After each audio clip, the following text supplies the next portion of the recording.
Hi, this is Rebecca with Homeschooling with a Full Plate. Today we are going to be talking about New York State attendance requirements for homeschoolers. Now I won't even begin to get into the absurdity of requiring attendance records for homeschooling, since so much of what we could do in everyday life, we're pretty much educating our kids constantly. But let's take a look at the regulations. Okay, so here's the regulations.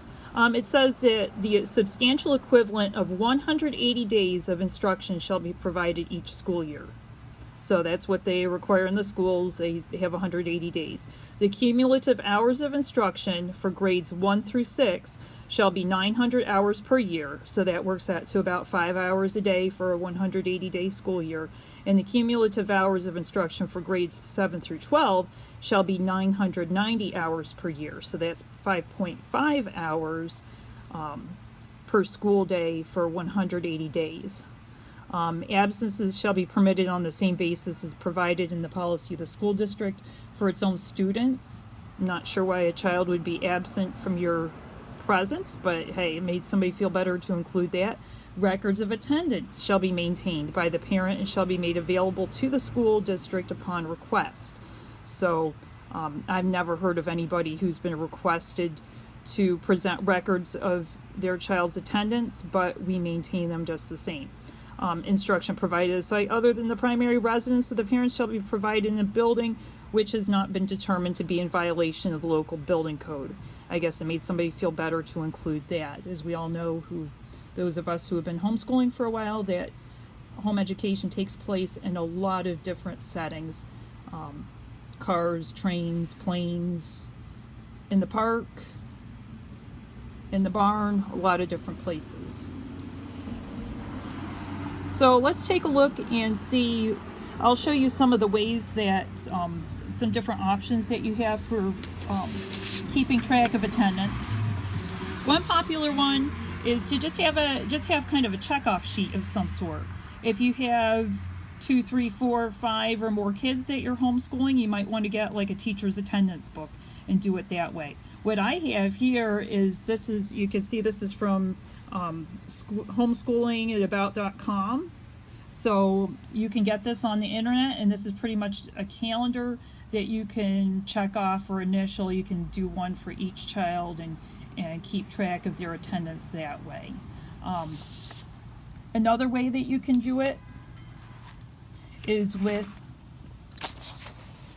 kind of a calendar system where you have perhaps a calendar with notes about what you've been doing each day, and use that calendar to circle days that you've been doing schoolwork.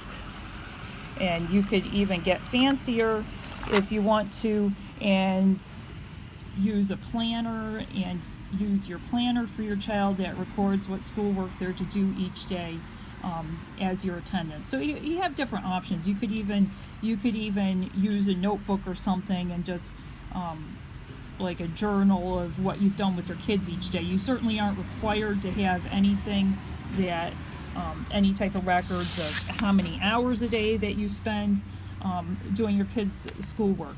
So that fulfills your record keeping part of the requirement. As far as reporting, you will have on your quarterly reports how many hours that you spent.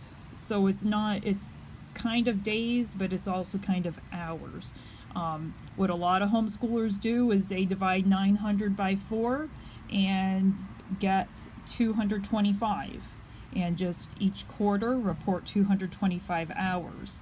What I prefer to do is I count my attendance from the beginning of July, and every weekday, Monday through Friday, is an attendance day, and I multiply each attendance day, like say for July, I multiply each of those attendance days by 5 hours and come up with a ridiculous number of hours for the first quarter of the school year. But we're doing school related stuff starting in July, so I count things like summer camp and and trips that they take with grandparents where they go and see educational type of things, kind of field trip type of stuff. Summer recreation, where the different things that they do at that. There's a lot of what they do could be counted in some category toward their schoolwork. In conclusion, I would just recommend that you track attendance and report attendance in a way that makes sense to you.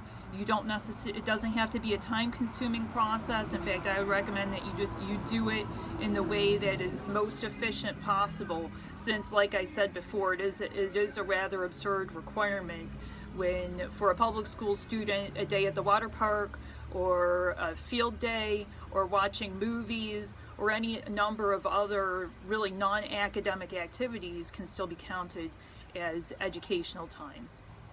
This is Rebecca with Homeschooling with a Full Plate. If you like this video, go ahead and subscribe to my YouTube channel so you can get more like it.